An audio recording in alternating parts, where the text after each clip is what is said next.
I'm shocked, truly, and this is exactly what we worried about, and we warned. Tôi thực sự bị sốc và đây là chính xác điều tôi lo lắng. Chúng tôi đã cảnh báo về Donald Trump, đó là ông ấy sẽ bổ nhiệm những cái người trung thành, không đủ tiêu chuẩn để biến chính phủ thành lãnh địa của riêng cá nhân ông ấy. Ông Dan Goldman, thành viên Hạ viện Mỹ, bày tỏ lo ngại với CNN sau khi ông Donald Trump quyết định chọn Bill Hexen, người dẫn chương trình của Fox News, làm tân Bộ trưởng Quốc phòng Mỹ. Quyết định chọn Bill Hexen không phải là lựa chọn gây tranh cãi duy nhất của ông Trump, bởi ông còn bổ nhiệm hạ nghị sĩ Matt Gaetz làm Bộ trưởng Tư pháp, mặc dù ông này chưa từng làm việc tại Bộ Tư pháp hoặc đảm nhiệm vai trò công tố viên ở bất kỳ cấp chính quyền nào. Thêm vào đó, ông Gaetz từng bị Bộ Tư pháp điều tra với cáo buộc liên quan đến buôn bán tình dục.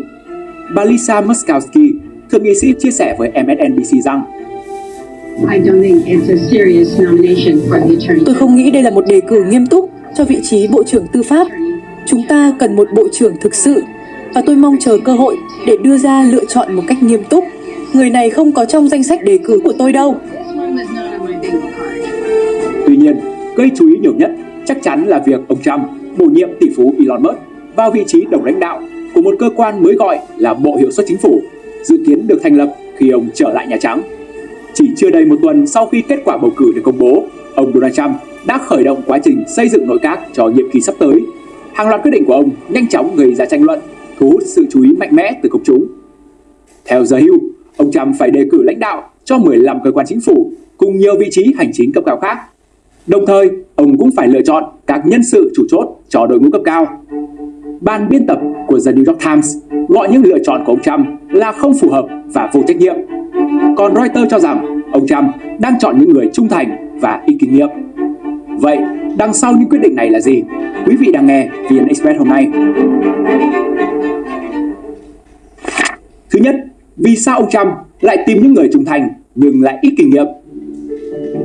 Theo Reuters, ông Trump đã ưu tiên lựa chọn những cá nhân trung thành tuyệt đối nhằm đảm bảo duy trì sự thống nhất trong chính sách và ít gặp phải sự phản đối nội bộ, ngay cả khi họ thiếu kinh nghiệm trong các lĩnh vực mà họ phụ trách. Như với trường hợp của người dẫn chương trình Fox News, Bill Hexen, được bổ nhiệm là Bộ trưởng Quốc phòng, từng là cựu chiến binh trong quân đội Mỹ, nhưng ông Hexen không có kinh nghiệm làm việc tại Lầu Năm Góc hoặc chính phủ. Thay vào đó, ông lại là một người bảo thủ trung thành, ủng hộ ông Trump từ sớm khi cựu tổng thống này ra tranh cử hồi năm 2016. Theo Financial Times, Tổng thống đắc cử Donald Trump có mối quan hệ căng thẳng với các nhà lãnh đạo quân sự lẫn dân sự tại Lầu Năm Góc trong nhiệm kỳ trước, khi ông thay đến 5 Bộ trưởng Quốc phòng trong nhiệm kỳ 4 năm từ 2017 đến 2021. Lý do chính cho việc Donald Trump thay nhiều Bộ trưởng Quốc phòng trong nhiệm kỳ là do mâu thuẫn về chính sách và sự khác biệt về quan điểm lãnh đạo. Ví dụ như trường hợp của cựu Bộ trưởng Quốc phòng Jim Mattis do bất đồng về vấn đề quân sự tại Afghanistan. Ông Trump từng cho biết: "Tôi không hài lòng với những gì Mattis đã làm tại Afghanistan và tôi không vui. Tôi ước gì ông ta làm tốt hơn. Tuy nhiên các ông đã biết, Tổng thống Obama đã sa thải ông ta và về cơ bản tôi cũng đã làm như vậy. Tôi muốn nhìn thấy kết quả." Mark Kensian, cố vấn cao cấp tại Trung tâm Nghiên cứu Chiến lược và Quốc tế đánh giá: "Tôi nghĩ Trump đã mệt mỏi vì phải đấu tranh với các Bộ trưởng Quốc phòng và đã chọn một người trung thành với mình." Việc ông Trump đề bạt ông Hexen, một người ủng hộ nhiệt thành của mình, vào vị trí Bộ trưởng Quốc phòng cho thấy Tổng thống đắc cử sẽ có một đồng minh thân cận, một người sẵn sàng ban hành các tuyên bố và chính sách mà ông Trump đưa ra. Theo The New York Times, để lấp đầy các vị trí nhân sự, ông Trump đã phải chọn những người với tiêu chí là sẵn sàng nói đồng ý với mọi yêu cầu của ông. Có thể kể đến trường hợp của bà Tulsi Gabbard, cựu nghị sĩ được lựa chọn làm giám đốc tình báo quốc gia. Bà có ít kinh nghiệm trực tiếp trong lĩnh vực này. Không có nhiều người kỳ vọng Gabbard được bổ nhiệm vào vị trí giám sát 18 cơ quan tình báo. Bà trở thành đồng minh của Trump vì là người thẳng thắn chỉ trích chính sách đối ngoại của chính quyền Biden về việc ủng hộ Ukraine trong cuộc chiến chống lại Nga. Gabbard đã giúp Trump chuẩn bị cho cuộc tranh luận với Harris trong năm nay. Vào tháng 10, khi vận động tranh cử cùng Trump tại một cuộc meeting ở Bắc Carolina, bà tuyên bố chính thức trở thành đảng viên Cộng hòa, gọi Đảng Dân Chủ hiện tại là hoàn toàn không thể nhận ra. Ông Trump nói rằng: "Tôi biết Tulsi sẽ mang tinh thần không sợ hãi, đã định hình sự nghiệp lẫy lừng của cô ấy đến với cộng đồng tình báo của chúng ta, bảo vệ các quyền hiến định của chúng ta và bảo vệ hòa bình thông qua sức mạnh." Bên cạnh đó, ông Trump cũng bổ nhiệm hạ nghị sĩ Matt Gaetz làm Bộ trưởng Tư pháp, người có lượng kinh nghiệm tương đối hạn chế. Đặc biệt là khi so sánh với các Bộ trưởng Tư pháp trước đây, đều có kinh nghiệm là công tố viên hàng đầu thẩm phán hoặc luật sư bào chữa nổi tiếng toàn quốc.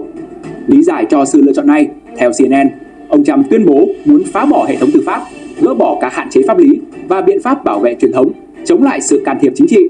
Cùng chung tầm nhìn với Trump, Gates từ lâu đã cáo buộc Bộ Tư pháp bị Tổng thống Joe Biden sử dụng làm vũ khí chống lại những người bảo thủ, bao gồm cả ông Trump, và kêu gọi bãi bỏ Bộ Tư pháp và FBI trừ khi có những thay đổi đáng kể. Việc lựa chọn những người trung thành với Trump càng được củng cố qua hành động loại bỏ những người bất đồng quan điểm dù họ có nhiều kinh nghiệm.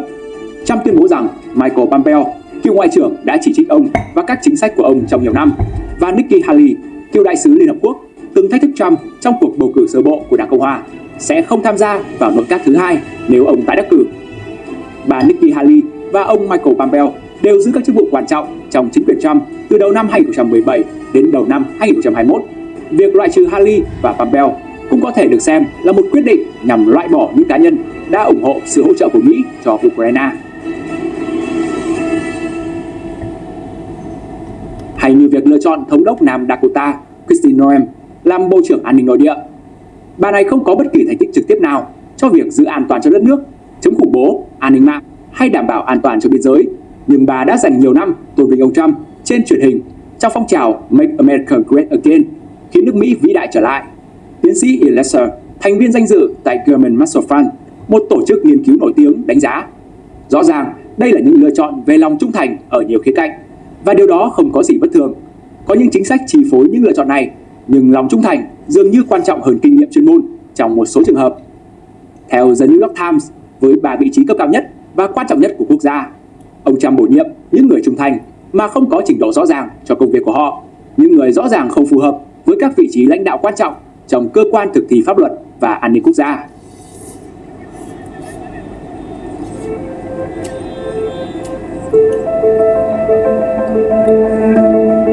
Với các quyết định nhân sự này, chính quyền mới của ông Trump sẽ làm gì với nước Mỹ? Về vấn đề nhập cư, Trump đã lựa chọn những nhân vật có quan điểm cứng rắn. Stephen Miller sẽ giữ chức vụ Phó Chánh Văn phòng phụ trách chính sách và làm cố vấn cho Bộ An ninh Nội địa. Tom Homan, được biết đến như ông chủ biên giới, và Thống đốc Nam Dakota Chris Noem sẽ lãnh đạo Bộ An ninh Nội địa. Bộ ba này có khả năng sẽ giúp hiện thực hóa lời hứa trong chiến dịch tranh cử của Trump về việc trục xuất hàng triệu người di cư không có giấy tờ đang sống tại Mỹ.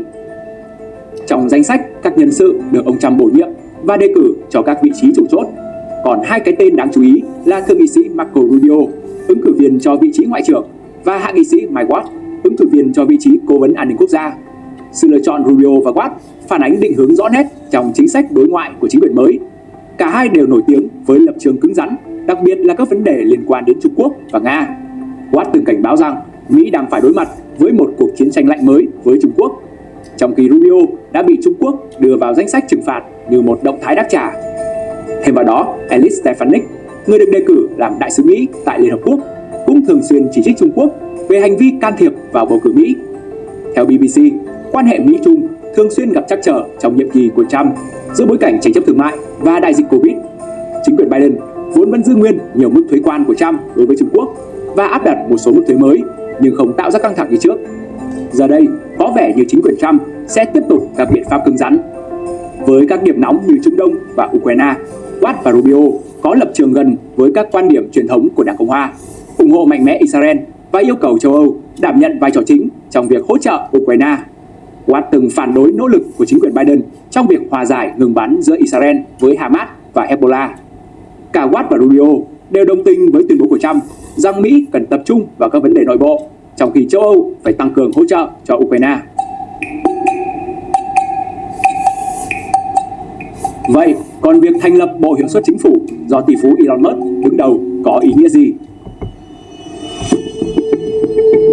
Tổng thống Donald Trump đã tuyên bố hôm 12 tháng 11 rằng ông đã chọn tỷ phú Elon Musk và doanh nhân Vivek Ramaswamy lãnh đạo Bộ Hiệu suất Chính phủ với kế hoạch cắt giảm bộ máy quan liêu trong chính phủ liên bang xuống khoảng 1/3. Trong thông báo của mình, Trump đề xuất thành lập một cơ quan cố vấn hoạt động bên ngoài chính phủ. Ủy ban này sẽ hướng dẫn Nhà Trắng về việc cắt giảm chi tiêu, làm việc với Văn phòng Quản lý và Ngân sách Nhà Trắng, nơi chịu trách nhiệm tập hợp yêu cầu ngân sách của Tổng thống lên Quốc hội. Khi được đồng chủ tịch nhóm chuyển giao Trump fan Howard Lutnick hỏi tại cuộc meeting vào tháng trước rằng ông có thể cắt giảm bao nhiêu trong ngân sách 6,5 nghìn tỷ đô la của quốc gia, Musk trả lời Well, I think we can do at least 2 trillion. Tôi nghĩ chúng ta có thể cắt giảm ít nhất 2.000 tỷ đô la. Tiền của các bạn đang bị lãng phí và Bộ Hiệu suất Chính phủ sẽ giải quyết vấn đề đó. Chúng tôi sẽ giúp chính phủ không còn làm phiền và lấy tiền của các bạn nữa. Một phát biểu tại cuộc biểu tình ở Madison Square Garden tại thành phố New York. Mert có nhiều kinh nghiệm trong việc cắt giảm chi tiêu của công ty và ông đã hứa sẽ cắt giảm biên chế liên bang theo cách tương tự. Chẳng hạn như Mert đã cắt giảm 80% nhân viên tại X, trước đây là Twitter, sau khi mua lại công ty này vào năm 2022, một động thái mà ông cho biết đã ngăn chặn được khoản thâm hụt 3 tỷ đô la. Ông Trump từng cho biết ông ta muốn ủy ban này giúp mang lại sự thay đổi mạnh mẽ. Ông so sánh mục tiêu của ủy ban này to lớn như dự án phát triển vũ khí nguyên tử trong Thế chiến thứ hai. Hai người Mỹ tuyệt vời này sẽ mở đường cho chính quyền của tôi giải thể bộ máy quan liêu của chính phủ, cắt giảm các quy định không cần thiết, cắt giảm chi tiêu lãng phí và tái cấu trúc các cơ quan liên bang, ông Trump cho biết trong một tuyên bố. BBC gọi đây là phần thưởng cho lòng trung thành của Mert với ông Trump. Trong nhiều năm, Mert không đóng vai trò lớn trong chính trị, mặc dù ông có khối tài sản lớn, hiện giá trị hơn 300 tỷ đô la, theo ước tính của Forbes. Nhưng ông đã lên tiếng phản đối lệnh phong tỏa vì đại dịch năm 2020. Ông chỉ trích chính quyền Biden nhiều hơn sau khi Nhà Trắng không mời Tesla tới hội nghị thượng đỉnh về xe điện năm 2021. Năm nay, ông chính thức ủng hộ Trump sau một nỗ lực ám sát. Cuối cùng đã quyên góp 200 triệu đô la cho chiến dịch tranh cử tổng thống năm 2024 của ông Trump và xuất hiện tại nhiều cuộc meeting.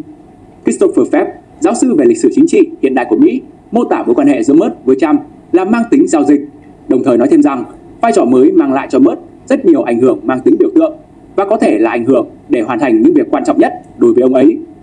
Vị tỷ phú gốc Nam Phi này không phải là công dân Mỹ khi sinh ra, nên Mert sẽ không thể trở thành tổng thống, nhưng ông có thể tác động đến chính sách của Mỹ và Trump sẽ có một cố vấn thông cảm để nhờ cậy.